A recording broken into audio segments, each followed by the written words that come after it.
Hi, I'm Gary Stix.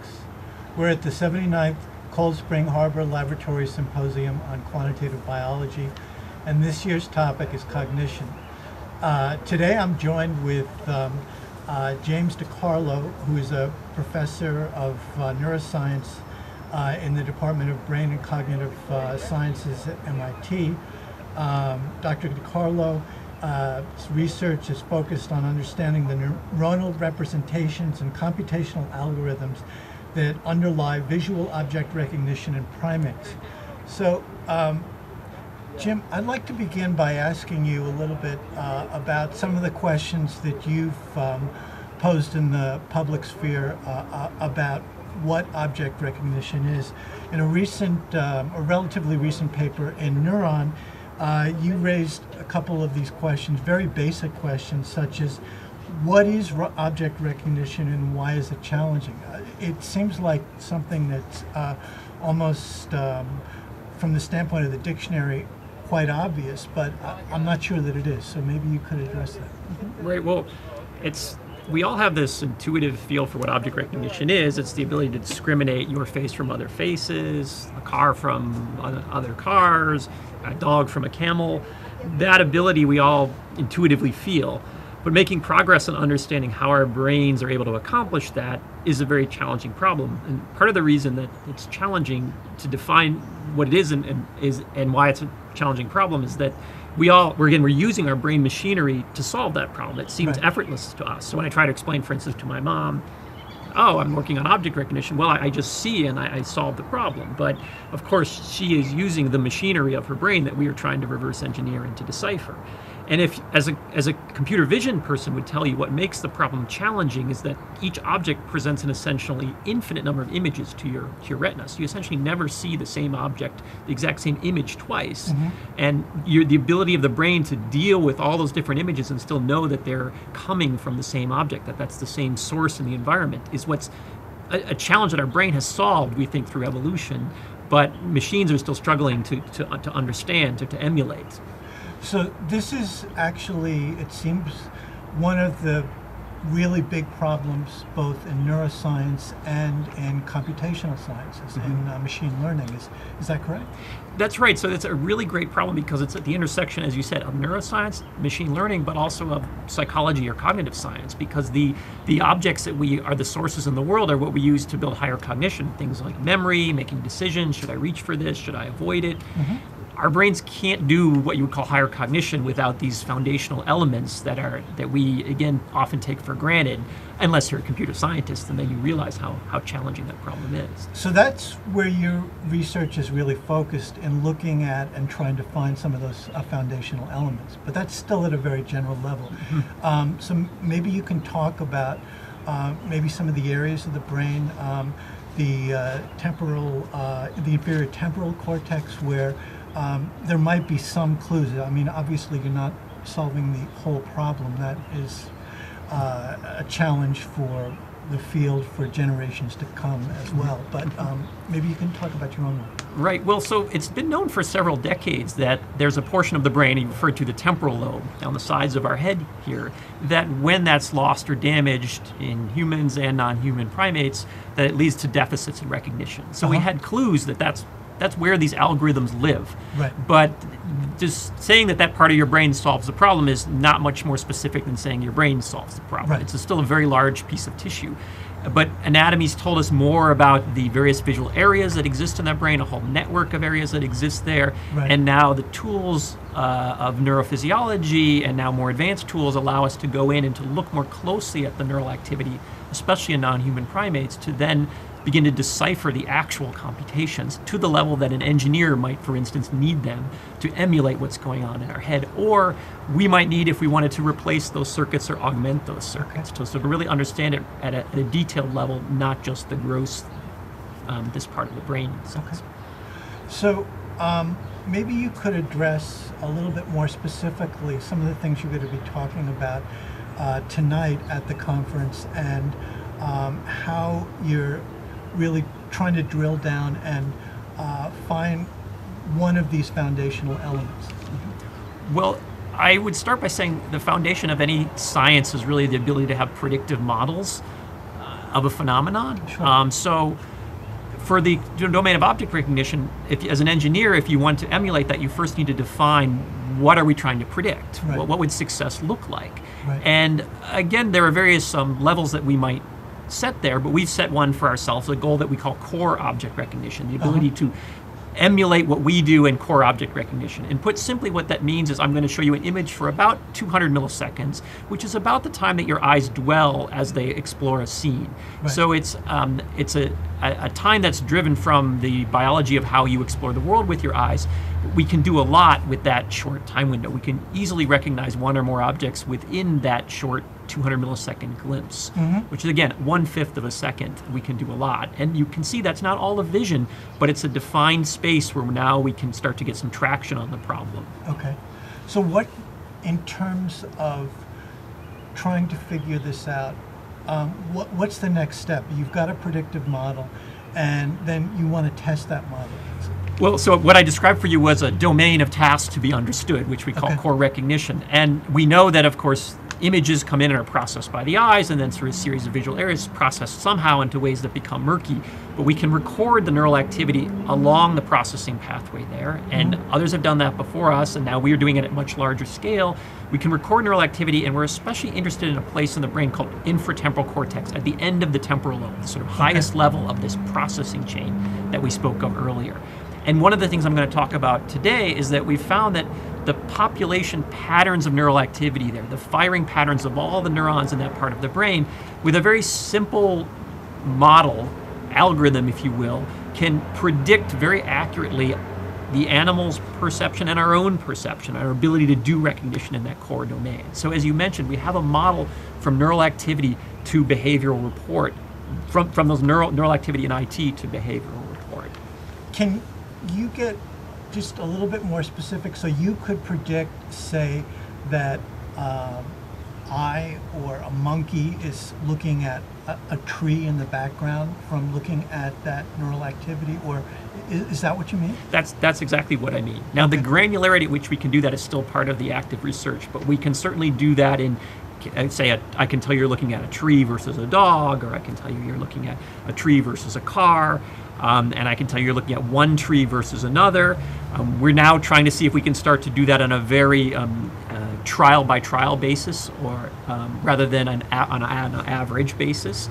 So there's many details there as to the level of predictive power, but already the models are quite good for the tasks that we've tested. And our next step is to look even harder to try to effectively break those models to build better models. The issue with object recognition is that if I'm looking at that tree and then I move slightly to the left or the right, the tree changes, or I start to see another tree. Will this model be able to still recognize that that's a tree? Oh, or that it's the same tree? Yeah, and I'm sorry, I should have made that more clear. That's the largest thing that the model has to deal with. And Right. when I say the model deals with that, the neurons up to IT cortex we record have dealt with that, so that the problem from an engineering perspective is that part of the problem is solved. So once I build a decoder on IT, a reading of the IT activity, if you will, then a new image of the tree will be properly decoded as a tree. So I can predict that it's a brand new image, but the model will still make a prediction of what you will say, and the model will be quite accurate. So, What are some of the implications of this for machine learning, and perhaps one day even for understanding problems that people have with disruptions to neural circuitry? So from the machine learning point of view, this neural activity in IT is something that machine learning folks would call features. So those are features computed on the image. And they're a very powerful set of features for the reason I described. And what many people would love to do is to be able to have algorithms that produce those features. So much of machine learning is devoted to finding good features. And the brain, through evolution, has already found some good features, and that's essentially what we're reporting. Here are some nice features, here's where they are, here's our evidence that they're nice features. So now the machine learning community is working, and we're working alongside of them to help build what are called encoding algorithms that produce those features. And there's a lot of exciting progress in the field, even in the last few years, driven by what are essentially brain-inspired models that are actually now some of the state-of-the-art computer vision algorithms. They were inspired by work of the type of those that have gone before us, and I hope from some of our work to build those kind of models, and they turn out to be very, very powerful in the computer vision and machine learning community right now as we speak. Those are the most active and exciting models in computer vision. So the grand vision of what you're doing is that you would be able to model this all the way from the encoding to the neural activation, and then to the decoding and the perception in the brain. Very well put. That's exactly the grand vision. If we can do all of that, then we would say we have a complete end-to-end understanding of this domain of behavior. So do you think it's going to be 6 months or a year? Well, it depends. I said the word domain of behavior. So if we stay within core recognition, well, it's not within basic level core recognition. I think that's a matter of it depends on your level of detail, but I would say certainly in the next 10 years that we will have a very good understanding of core basic level object recognition. To the degree that many engineers will be satisfied, I may be personally satisfied. We won't know it down to the synapse, but we will know it in the way that the algorithms are very predictive of the neural activity at various levels of the system and of the percept. Do you think that this could provide some insight into what actually goes wrong at times in when the circuitry in the visual cortex or the temporal cortex, as you said, goes awry? Mm-hmm. Yeah, well, the most common deficits that would affect recognition are, of course, just major damage to that part of the brain through stroke or lesion. And of course, it's obvious what's gone wrong. You've taken out those neurons. Now, maybe this would lead to ways that you could sidestep or replace that. Right. There are other deficits of the temporal lobe where people have things like deficits in the ability to discriminate among faces or rarely among other types of objects. They're not very common, but this kind of work should bear on those deficits as well. We hope it will also bear on things like how kids learn to read. At the end of the day, whenever you're doing visual tasks, you're leaning on these kind of representations to do much of your vision. And so I think it will help us understand maybe not how these circuits, not so much where the problems of these circuits are important to fix, as they're relatively rare or obvious in their source, but these higher level issues of, say, social cognition or things like dyslexia, things that depend on these foundational representations will be better understood because of our understanding of these neural circuits. And despite what people see in the movies, robots in the real world are still very limited in what they can do. And one of the big issues with that is their ability to recognize and process information that they perceive. Do you think this could help with that? Again, yes, certainly. And as I mentioned, it's already the computer vision community is already using the kind of brain-like algorithms right now. And the next frontier, though, is as again expanding the domain of tasks, not just what you do in 200 milliseconds, but as you explore a scene with many eye movements or navigate the scene, then you have to accumulate information over time. There'll be more feedback in the system. Those are things that we've not yet begun to touch very much, but that's the next frontier as we understand this more core domain, this foundational domain. So I won't say that we do this work and then we will soonly have robots doing everything you see data on Star Trek, but it will be a foundation to enable those next steps. Is there a larger conceptual framework that you have to plug into to be able to essentially create kind of a movie of this whole thing, go beyond 200 milliseconds and create something that can intake and process the full variety of our visual environment? Well, yeah, I think what you're asking is one thing I referred to in our neuron paper is a definition again of what is the goal that we seek. And sometimes to know that we've met it, we have to actually just emulate the system. To say, for instance, you mentioned building a robot. If we could build a robot that behaved as well as us and fooled us like data on Star Trek, we would declare, I think we would all declare that's evidence of success. Mm-hmm. So this will certainly require at some point really embodied systems to test. Vision is not an isolated sense at the end of the day. It has to interact with the motor system. So as these systems get better, you're going to see them on actually moving things like robots and other autonomous devices. You already have this happening. And then the work of my lab and others will have to start to move into beyond just vision, but how this is all integrated with motor action and other senses. That's the next frontier, if you will. The complexity of that seems overwhelming. Don't you think it's going to take many generations to get to these ultimate goals? I think that in that goal, probably. Again, it's hard to make predictions with any confidence, but what I hold out hope for is that one of the things I didn't mention is that this ventral visual stream, as we call it, that ends in IT cortex, is a series of cortical areas where each local bit of cortex looks anatomically very, very similar. So one of the exciting ideas that's been in our field for a long time is that there's some interesting local learning algorithm that's of smaller scale in both size and computational power than the global algorithm I've been talking about. So one of the things many of us hope for is that if we could get some insight from this kind of work onto that more local algorithm, that could generalize more broadly to things that we're not even thinking about that might apply to audition or other senses, maybe to some of these higher level cognitive things, but that's hard to see right now. So there's a hope for a shortcut, if you will, that arises from working on a clearly defined problem. You mentioned in the neuron paper that there are these 40,000 neuron building blocks, as you. Is that what you? That's mean? exactly what I'm referring to. The idea that you might have submodules of something of that scale, say a millimeter of cortical tissue. Again, this is an idea that's been around for a while because each piece of cortex looks very similar. What is it doing? What's that fundamental operation? And we are working on it from the problem of vision, but again, we hope that we will get some understanding of that because we set a clear goal.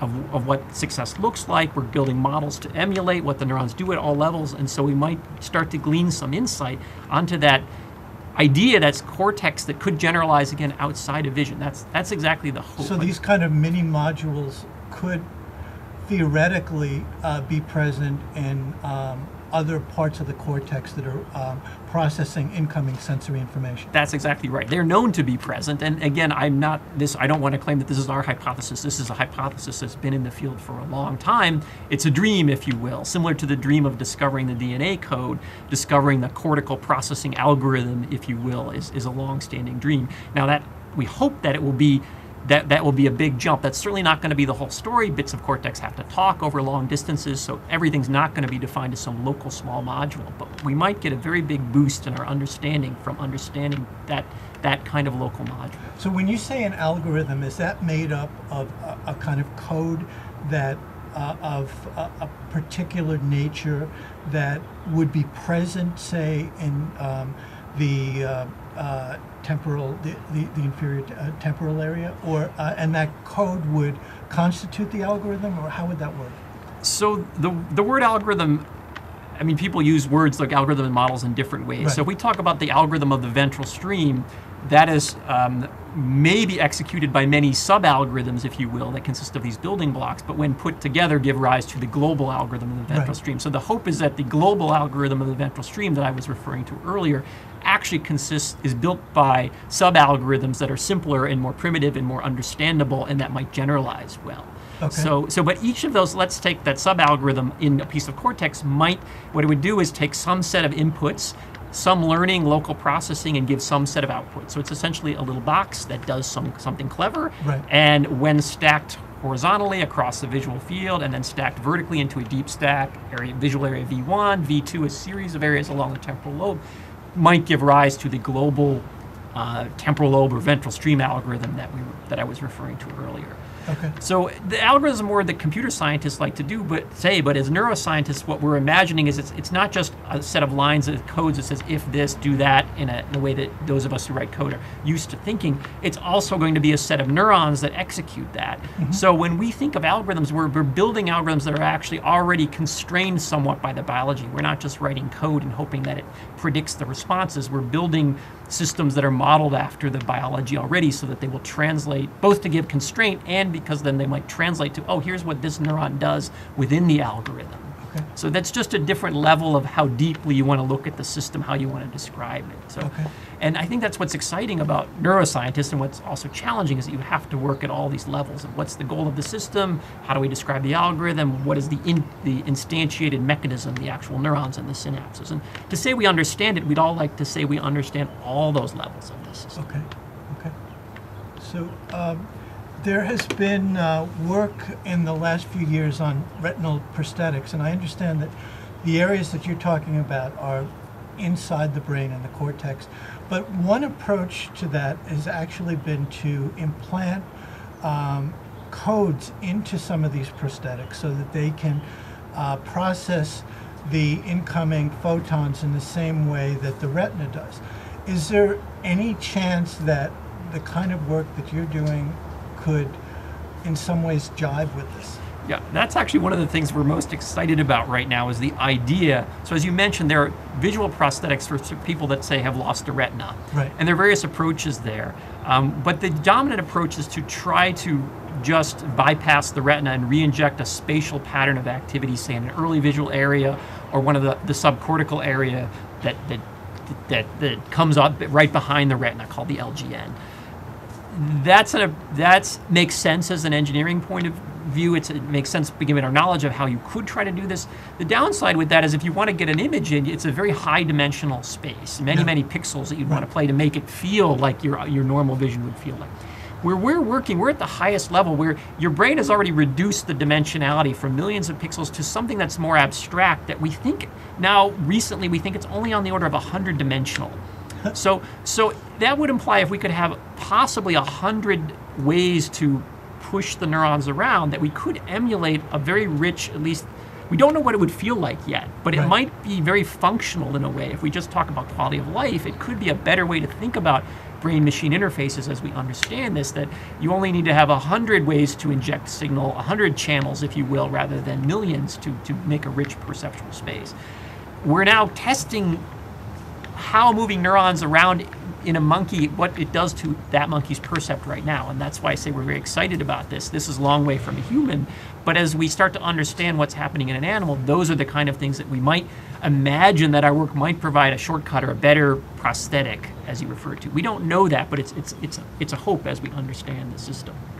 So just to kind of sum up, what your work is doing is taking something very basic that all of us can relate to. I can relate to, I'm not a neuroscientist, your mother can relate to it, and try to find the physical basis in our brains of how we see, how we recognize an object, and to come to a fundamental physical and theoretical understanding of that really huge challenge. Mm-hmm. Yeah, I think that's very well put, and I think that's really been the goal of neuroscience since its formation. Really, is that we believe that the brain is a set of mechanisms that give rise to this amazing phenomenology that we feel, and this is one example of that phenomenology. And if we can, but it's one that many of us, as you say, can relate to. So it would be, I think, a foundational success if we can do that end-to-end understanding. Even though it's not all of our phenomenology, it would be a large brick, if you will, in the foundation of building towards understanding cognition. Good luck with that. Thank you. So